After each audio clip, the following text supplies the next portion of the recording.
A couple of years ago, I talked to a lot of people and did a lot of research to try to figure out what it was about Porsche cars that makes for so many hardcore fans. If you haven't watched that video, you should, but ever since then I have been thinking about buying one, and now I am shopping for a new car, a new daily driver, and I think it's time for me to seriously consider buying a Porsche. So I borrowed one for a few days and I drove one on track to see if it's something that can be both fun in the twisty mountain roads and a practical daily driver. And we'll just say that I came away with a better understanding of what the Porsche Cayman really is.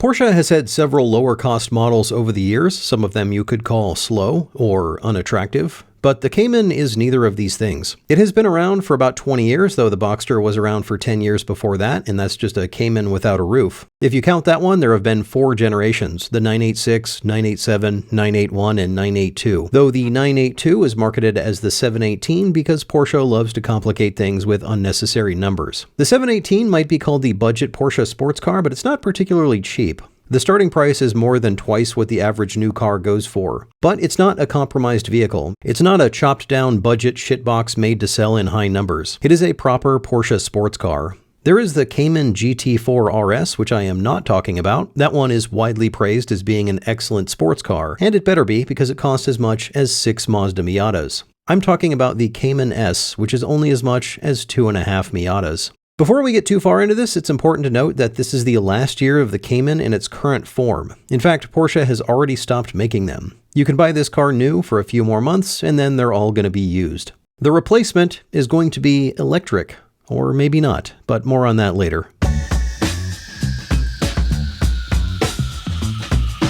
I reached out to Porsche to see if they had a press car that I could use to make this video, and they didn't because they don't make the car anymore. This one is borrowed. But the company did invite me out to a session at their Experience Center in Los Angeles. I took them up on this because it gave me a chance to strap cameras to the car and drive it near its limit for an hour and a half, which I'm not going to do on public roads in a borrowed car. I'm not going to say too much about the Experience Center itself, but I will say this. It was a lot of fun. It was great at helping me understand my driving, and it was a really good opportunity to see how the car behaves and feels on track. Highly recommended if you own or are thinking about owning a Porsche sports car. I've driven a few cars on track, and one thing I always want is lightweight. I'd take half the horsepower if it came with half the weight every time. The Cayman S comes in right around 3,000 pounds. A new Miata is 20% lighter than that, but it also comes with 9 horsepower. The Cayman S power comes in at 350, which is great. I never thought I didn't have enough power. It's enough to be a fun, fast car, but not so much that you can drive like crap and make up for it with the throttle. A lot of people complain about the engine sound, and it is not great.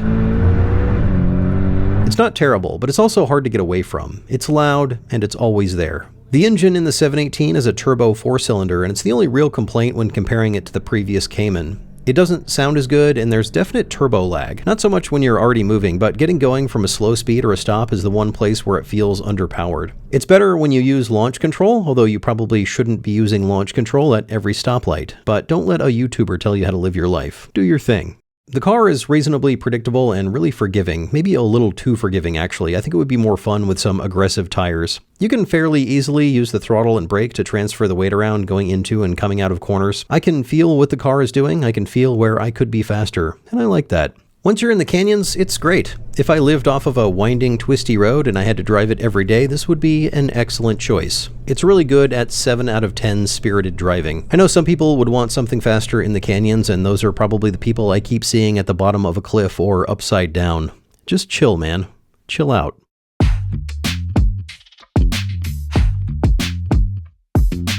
This car is okay at chilling out, which is good because most of the time it's going to be commuting or in traffic. And in those places, I like it.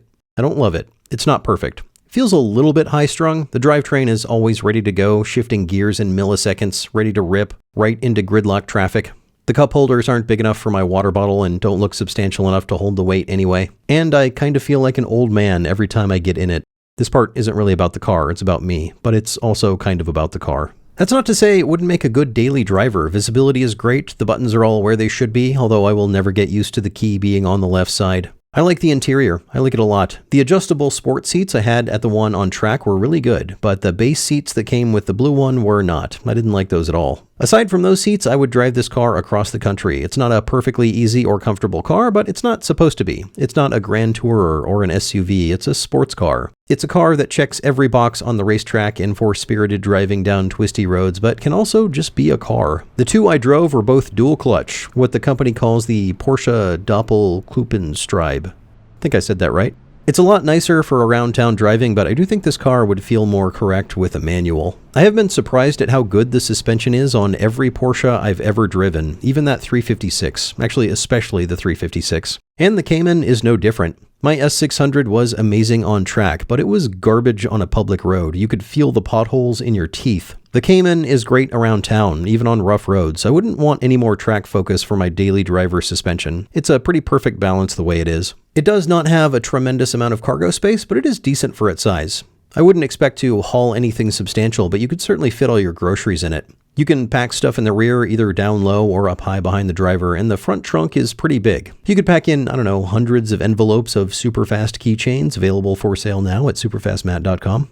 It's also a great looking car. It looks like a sports car. It looks like a Porsche. You could take it to a car cruise in and you will fit in. You'll actually blend in, so much so that nobody will notice or care about your car. There's nothing special about this one. It is just another Porsche in a sea of Porsches. There's actually nothing special about any of them because they're all trying to be so special. The Porsche guys will talk to you, but not about your car. They will talk to you about their car. About their 1989 964 that was only offered in this shade of green for 1 year and has the original matching floor mats.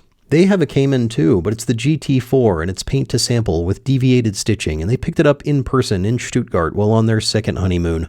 And that's kind of what I think about when I look at this bright blue Cayman. I think a big reason people buy a car like this is because of what it says about them. But the problem with cars that say something about you is that they probably don't say the thing you think they say.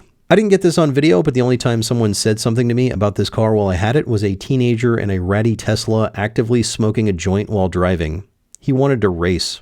That guy will be impressed by this car. Maybe also this guy. The Cayman starts at $75,000, but nobody in the history of Porsche has bought a car anywhere near the base price. On this one, you're going to want to go up to the S. Trust me, it's worth it. Looking at that, you might consider spending a little more to get to the GTS 4.0. The dealer will tell you that it has a better resale value. Remember those 18-way adjustable seats I said were way more comfortable? Well, they add almost $4,000. Vented seats, keyless entry. You're going to spend $100,000 on this car before the dealer markup. At that price, you might be thinking about moving up to the 911, but that now starts at $140,000. Used Porsche prices have gone a little nuts in the past few years, and the new prices are seemingly following suit. You can save some money by buying used, but Porsche repair and maintenance costs are what the Germans might call Unerschwinglich teuer. Nailed it. In spite of the increasing costs and image concerns, this is a really excellent, well-executed, lightweight luxury sports car. And if you're buying it because that's what you want, then it is well worth the money. As I said, Porsche has already stopped production on this car, but the successor is not out yet. It's not even done engineering. It was supposed to be all electric, but then it was announced that the more expensive top trims like the RS and GT4 RS would remain internal combustion, likely powered by a variant of the 911 engine. But now rumors are that Porsche is going to have internal combustion variants of the lower trims as well. This after the engineering and design is pretty far along. The car has been designed with a structural battery pack in the floor. There's no allocated space for a fuel tank or exhaust. Porsche is an excellent engineering company, and I'm sure they can figure out how to make it work. But the great thing about the Cayman is that it's small and lightweight, and accommodating multiple drivetrains and patches for late-stage engineering changes are going to add weight and complexity.